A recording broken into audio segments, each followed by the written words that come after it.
The biggest red flags in a relationship aren't always found in loud arguments or dramatic confrontations.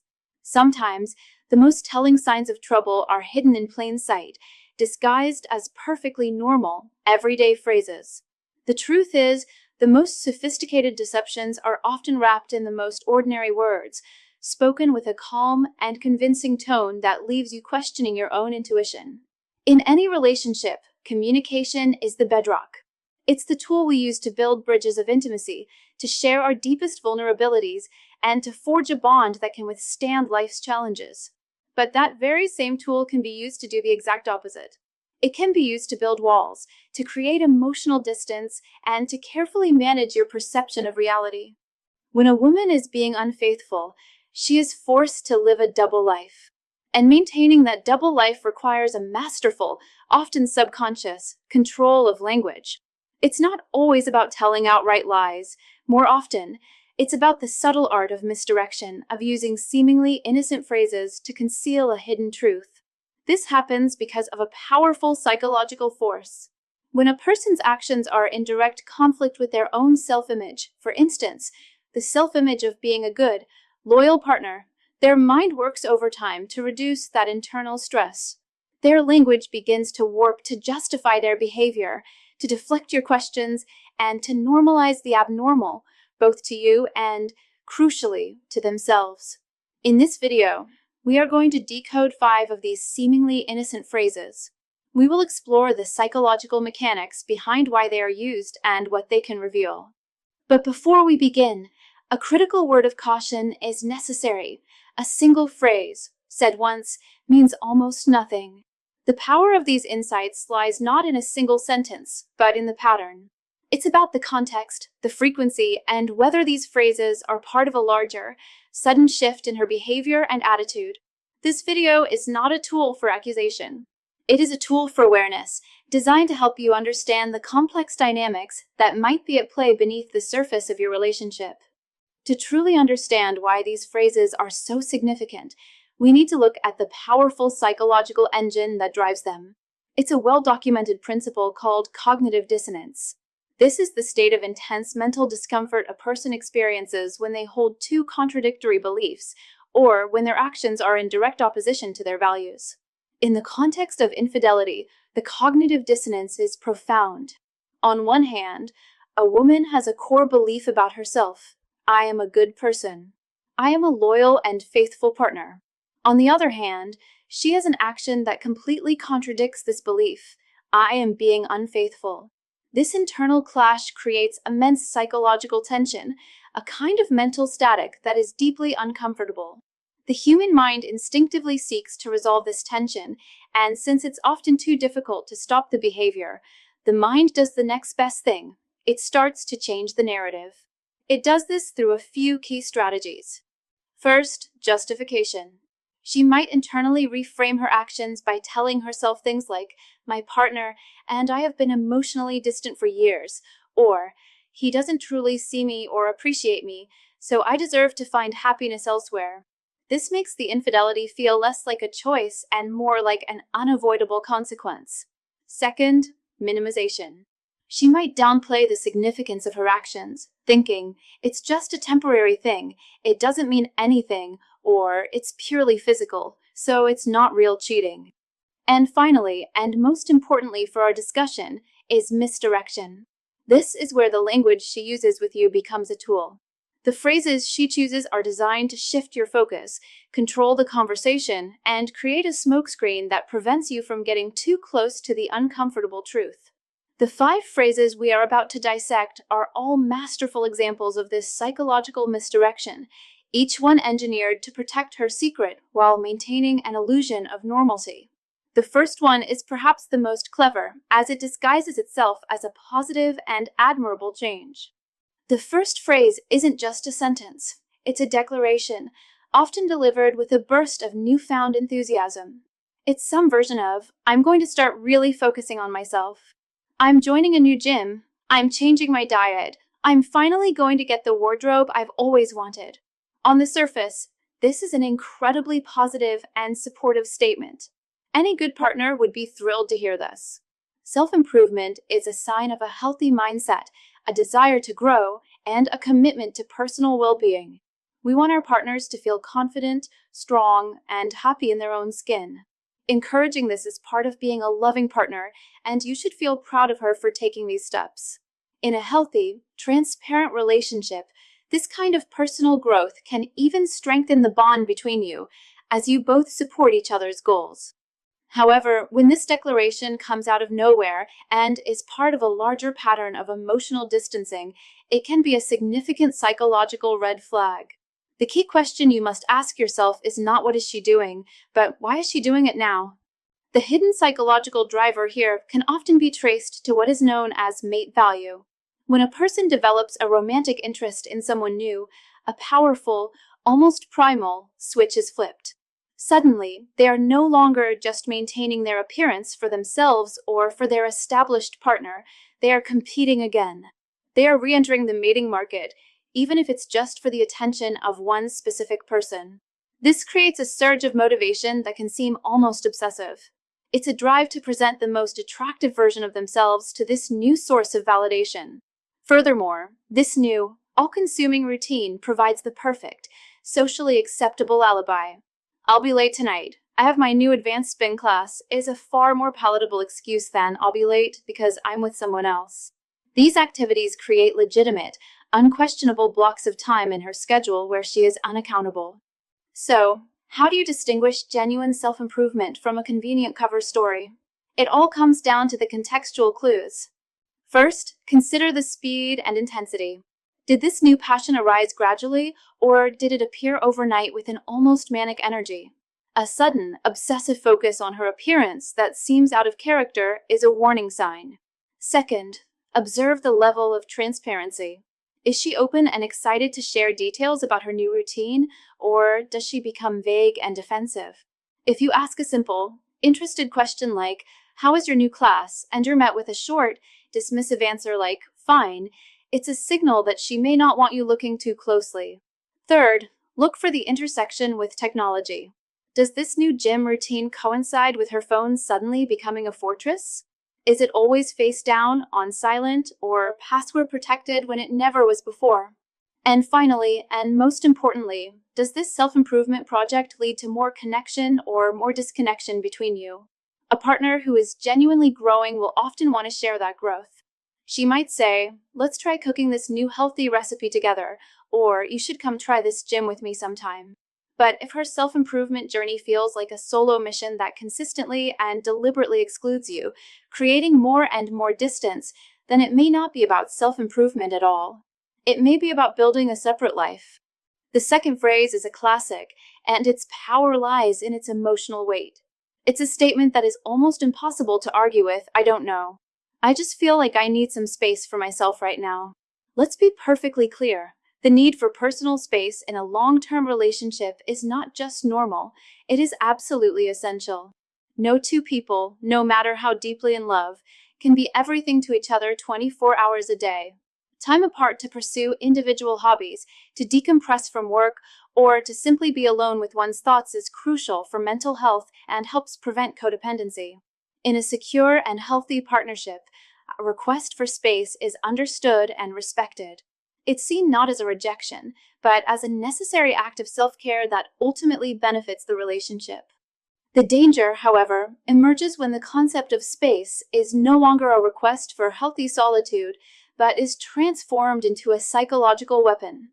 When it becomes a red flag, the demand for space is no longer about her needing an hour to read a book or a Saturday afternoon to herself. It becomes a unilateral declaration that creates large, undefined, and unaccountable voids in the relationship. This isn't a temporary retreat for recharging. It's the construction of a secrecy bubble, a protected, opaque territory where the affair can exist and grow without scrutiny or interruption. It's an assertion of privacy that isn't just about keeping you out of her head for a little while. It's about actively pushing you out of her life. So, how can you tell the difference between a healthy need for solitude and a sign of infidelity?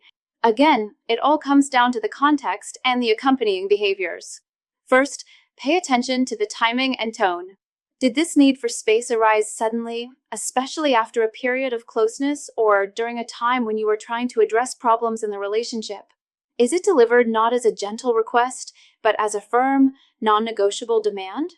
A sudden, unexplained withdrawal is very different from a mutually understood need for personal time.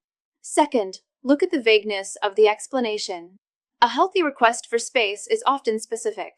For example, I've had a brutal week at work.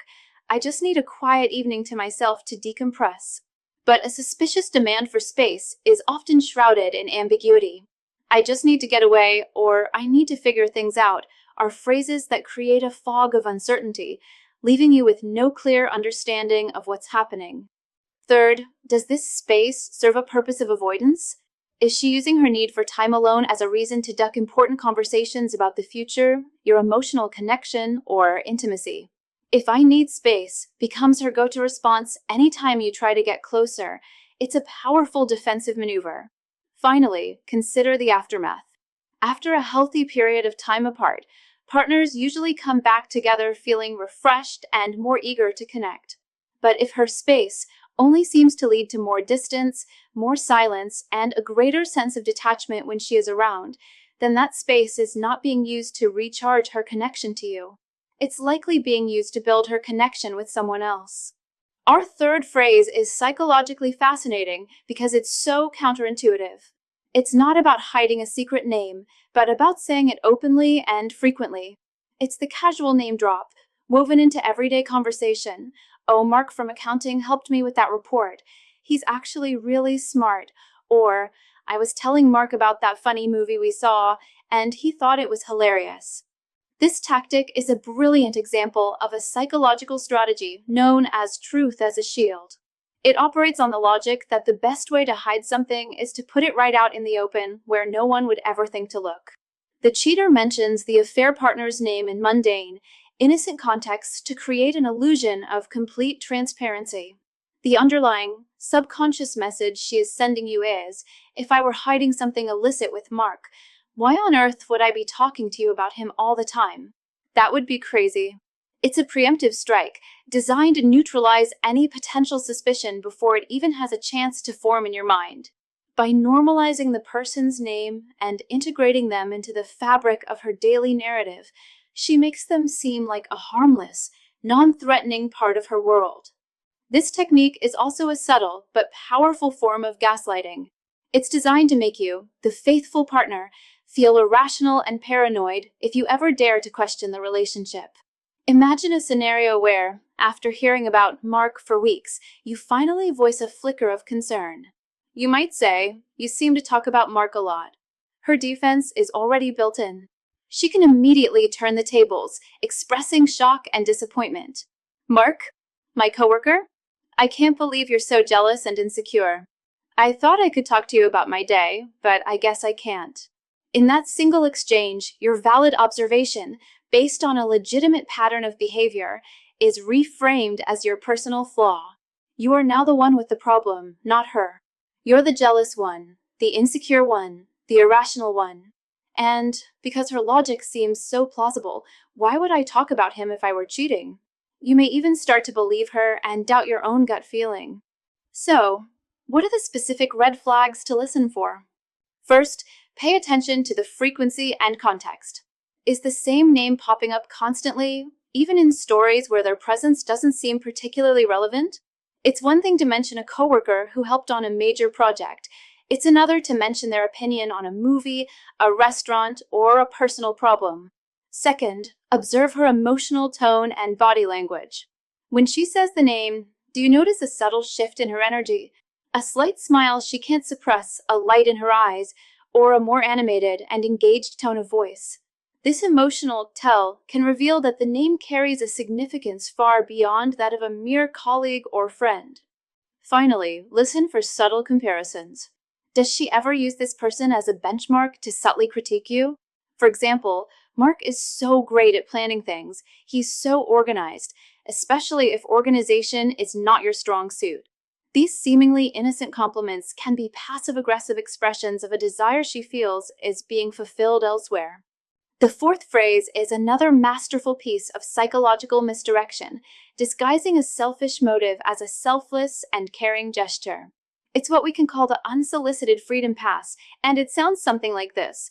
You've been working so hard lately, you look exhausted. You should really go out with your friends tonight. You deserve a break. On the surface, this is the very definition of a supportive and loving partner. She's noticing your stress, she's encouraging you to maintain your social connections, and she's putting your well-being first. In a healthy relationship, this kind of encouragement is a beautiful thing. It shows that your partner values your happiness and recognizes your need for a life outside the relationship. You might hear this and feel a sense of gratitude and appreciation, thinking how lucky you are to have someone so considerate. However, when this phrase is part of a pattern of deception, the psychological motivation is completely reversed. The gesture is not about giving you a night of freedom. It's about manufacturing a guaranteed, guilt-free window of opportunity for herself. The hidden psychological mechanism at play is about creating certainty and eliminating risk. By actively encouraging you to make plans and even insisting on them, she is accomplishing several critical objectives. First, she is ensuring that you are occupied. She knows where you'll be and who you'll be with. This means she doesn't have to worry about you coming home early or unexpectedly calling. Second, it clears her own schedule with a perfectly plausible reason for her own unavailability. If you call, she has a built-in response. You're out with your friends, so I just decided to have a quiet night in and catch up on some reading, or I'm going to take this time to go visit my sister. Your confirmed absence gives her a blank check for her own time. There's another layer to this, alleviating her own guilt. By performing what appears to be a generous and selfless act, insisting on your happiness, she subconsciously creates a sense of moral balance. In her mind, this act of giving helps to offset the act of betrayal, making it easier for her to justify her actions to herself. To spot the difference between a genuine act of kindness and a calculated maneuver, you need to look at the surrounding clues. First, notice the level of insistence. Is it a casual suggestion, or is she uncharacteristically persistent, almost pushing you out the door? If you express hesitation, saying you're too tired, does she double down, trying to solve the problem for you? I'll call Dave for you. I'm sure he's free.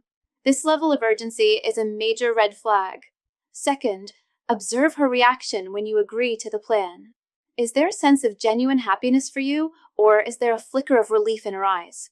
A subtle but noticeable relaxation of her posture can indicate that her primary goal has been achieved. Third, pay attention to her own plans for that same time. Does her suggestion for your night out coincide with her being unusually vague or evasive about what she'll be doing? If her plans are nebulous and change frequently, it's a warning sign. Finally, consider her interest in your night out after the fact. Does she seem genuinely curious to hear about your evening, or is her questioning perfunctory, as if she's just checking a box? A lack of genuine interest in your experience might suggest that her focus was never on your night out to begin with, but on the opportunity it created for her. Our fifth and final phrase is arguably the most powerful and the most insidious. It is the ultimate defensive shield, a conversational checkmate that is designed to shut down inquiry and turn your own sense of justice against you. It typically appears when you ask a completely valid question about an inconsistency or a strange behavior, and her response, often delivered with a tone of wounded indignation, is, "Why are you even asking me that? You just need to trust me." This phrase is a masterclass in psychological manipulation. It's crucial to understand that it is not an answer. It is a calculated attack. This is a classic, textbook example of blame shifting and gaslighting. Let's break down exactly what it accomplishes. In a single sentence, she reframes the entire situation. Your legitimate question, which is based on an observable fact, a late return home, a suspicious text message, a vague story, is instantly invalidated. The focus is no longer on her questionable behavior. The focus is now on your supposed character flaw, your inability to trust. You came to the conversation seeking clarity about an action. You are now being forced to defend your own character. This immediately puts you on the defensive, derailing the original inquiry and making it almost impossible to get back to the point. This is a major red flag because it is the exact opposite of how a secure, transparent partner responds to concern. Think about it. In a healthy relationship, if your partner notices that you are feeling worried or insecure about something, their natural impulse is to provide reassurance. They want to ease your mind. If you ask, "Hey, you got home a lot later than you said you would. Is everything okay?" A partner with nothing to hide will likely respond with an explanation. "Oh, I'm so sorry. The meeting ran super late and my phone died. I should have found a way to call." Their goal is to close the emotional gap that your worry has created. The phrase, "you need to trust me," does the exact opposite. It creates an even wider chasm. It doesn't just fail to provide reassurance, it punishes you for even seeking it. It's a tool used to condition you. By reacting with indignation and making the experience of questioning her so unpleasant, she is subtly training you not to ask difficult questions in the future. It creates an environment of fear and self-doubt where you become hesitant to trust your own gut instincts. You start to think, maybe I am just being paranoid, or if I bring this up, it's just going to start a huge fight. And in that silence, in that hesitation, the secrets have all the room they need to grow. It is the conversational equivalent of a brick wall, and it's a wall that is almost always built to hide something behind it. And dealing with these kinds of mind games and the feeling of losing control in your own relationship can be incredibly draining. It chips away at your certainty and, most importantly, at your confidence. And let's be honest, the ultimate foundation for a strong relationship is a man's unshakable confidence, not just in his partner, but in himself. That confidence needs to be solid in every area of his life, especially behind closed doors. Because if you're quietly struggling with performance issues, feeling that your desire isn't what it used to be, or worried that you can't deliver the kind of mind-blowing pleasure your partner craves, it creates a crack in that foundation. That insecurity can amplify every doubt and every concern we've talked about today. Before we continue, I want to share something off topic, but critically important for any man watching this.